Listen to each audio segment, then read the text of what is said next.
Hi friends, ఈ వీడియోలో చేతి హెమ్మింగ్ వేసుకునే పని లేకుండా మనం బ్లౌజ్కి హెమ్మింగ్ పట్టి ఎలా కుట్టుకోవాలో చూద్దాము. ఫస్ట్ అయితే షోల్డర్స్ అంతా జాయింట్ చేసుకున్న తర్వాత హెమ్మింగ్ పట్టి స్టిచ్ చేసుకోవడానికి 1.5 ఇంచ్ వెడల్పున్న క్లాత్ తీసుకొని చూడండి, కాజా పట్టి వైపు నుంచి ఒక 1/2 ఇంచ్ క్లాత్ అనేది ఇలా లోపలికి ఫోల్డింగ్ చేసుకొని అక్కడ నుంచి హెమ్మింగ్ పట్టి అనేది కుట్టుకుంటూ రావాలి. ఇలా కుట్టుకునేటప్పుడు మనం షోల్డర్ జాయింట్ చేసిన కుట్టు ఏదైతే ఉందో అది బ్యాక్ పార్ట్ వైపు వచ్చేలాగా పెట్టుకొని మనం హెమ్మింగ్ పట్టి అనేది నెక్ చుట్టూ కూడా ఒకే వెడల్పుతో కుట్టుకుంటూ రావాలండి.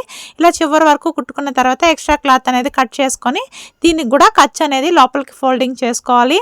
ఇప్పుడు ఈ ఖర్చు అనేది నీట్గా ఇలా ఓపెన్ చేసుకొని నెక్ చుట్టూ కూడా చిన్న చిన్న కట్స్ అనేది ఇచ్చుకోవాలి. ఇప్పుడు ఈ హెమ్మింగ్ పట్టీని ఓపెన్ చేసుకొని ఈ హెమ్మింగ్ పట్టీ పైన స్టిచ్ పడేలాగా కుట్టు అనేది వేసుకుంటూ రావాలి. ఇలా హెమ్మింగ్ పట్టీ పైన కుట్టు వేసుకోవడం వల్ల మనకి ఈ హెమ్మింగ్ పట్టీ క్లాత్ అనేది పై వైపుకి కనిపించకుండా అంతా కూడా లోపలికి వెళ్ళిపోయినట్టు ఉంటుందండి ఫోల్డింగ్ చేసినప్పుడు. ఇలా నీట్గా స్టిచ్ చేసుకున్న తర్వాత చూడండి, హెమ్మింగ్ పట్టీ కోసము ఒక 1/2 ఇంచ్ అనేది పట్టీ వచ్చేలాగా ఫోల్డింగ్ చేసుకొని నెక్ చుట్టూ కుట్టుకుంటూ రావాలి. ఇలా హెమ్మింగ్ పట్టీ కుట్టుకునేటప్పుడు నెక్ చుట్టూ కూడా ఒకే వెడల్పుతో పట్టీ అనేది వచ్చేలాగా ఫోల్డింగ్ చేసుకొని కుట్టుకుంటూ రావాలి.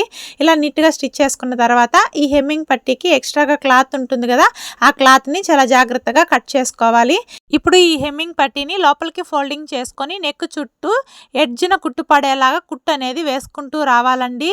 ఇలా నెక్ చుట్టూ కుట్టుకుంటూ వచ్చిన తర్వాత రివర్స్ చేసుకొని ఈ పట్టీ పైన డబుల్ స్టిచ్ అనేది వేసుకోవాలండి. పట్టీ అనేది ఇలా పై వైపుకి ఓపెన్ అవ్వకుండా ఇలా నీట్గా స్టిచ్ చేసుకున్నట్లయితే మనకి చేతి హెమ్మింగ్ అనేది వేసే పని లేకుండా ఫినిషింగ్ అనేది నీట్గా ఉంటుంది. వీడియో నచ్చినట్లయితే లైక్ చేయండి. Bye friends.